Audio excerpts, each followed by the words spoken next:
Square Enix has been a company that in the past I was a really big fan of. I, like many other people, love a lot of their games, but they've really changed over the past few years.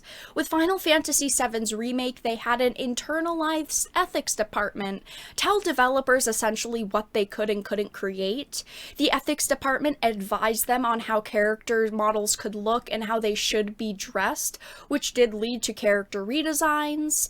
They had changed Siren and Rinoa in the Final Fantasy VIII Remaster, and even for the Final Fantasy VII Remake, they added a section to their terms of service that said content creators couldn't use footage from the last two chapters of the game, yet they allowed larger creators to show the footage and not receive strikes.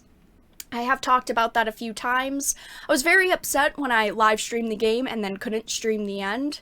Don't we love hypocrites? But now, apparently Square Enix is not allowing their employees to create the art that they're passionate about. So Melanie Mack had actually created a video on this topic, which was great, and there's also The Geek Getaway article that provided me with some insight on the situation. Both will be linked in the pinned comment down below, but I really wanted to talk about it as well since I think that this deserves a lot more attention than it's currently getting.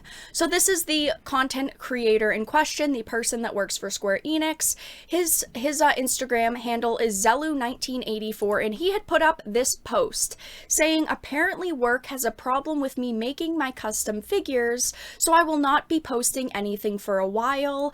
They are killing my passion. Now from his Instagram, you don't know who he works for, but if you scroll up to the top and click the public link and click it and click the resume tab, it does clearly say that he's worked for Square Enix. It says experience right down at the bottom, research and development manager at Square Enix.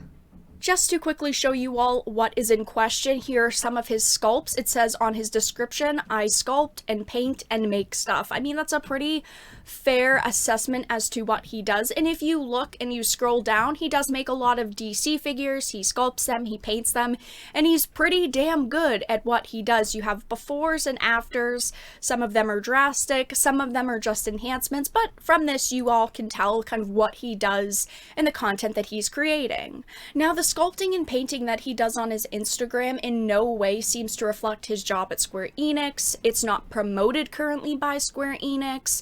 He has in the past made some models based on Square Enix characters, like a very busty Lara Croft. He's taken inspiration from a Kota Bakia model from Final Fantasy VIII, a few things here and there, and I do want to say that yes, he has sold a few sculpts in the past, but they all seem to be of one or two specific models, but I didn't see any others that he's mentioned the sale of, and again, no Square Enix material. It's not like he's abusing his position at the company to recreate, remodel, or recycle character models.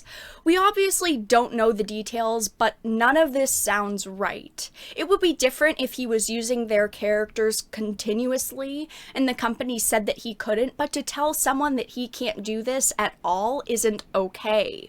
Unless he has some odd contract that says that they own everything that he creates, then they're full of shit basically. But I just want to say that if he signed such a contract, then he most likely would have stopped this a long time ago. Yes, this seems like another play to control their developers.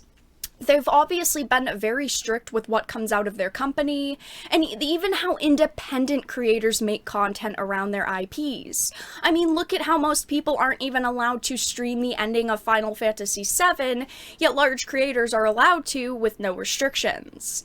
They've just become so damn controlling that apparently employees are being told what they can and can't do in their free time. Now, there may be more to this situation than we know, but I think that we all can accept that Square Enix won't comment on the situation, and this is probably all of the news that we're going to get on it, but that's all that I really had to discuss in this video. If you found it important, please make sure to share it. I do think that this is a very important video that people should know more about in this topic in general. Again, the links that I discussed earlier will be in the pinned comment. If you enjoyed this video, please make sure to give it a like and subscribe to the channel, and of course if you did not, make sure to give it a dislike. I appreciate your support either way, but I will talk to you all again in the next video really soon.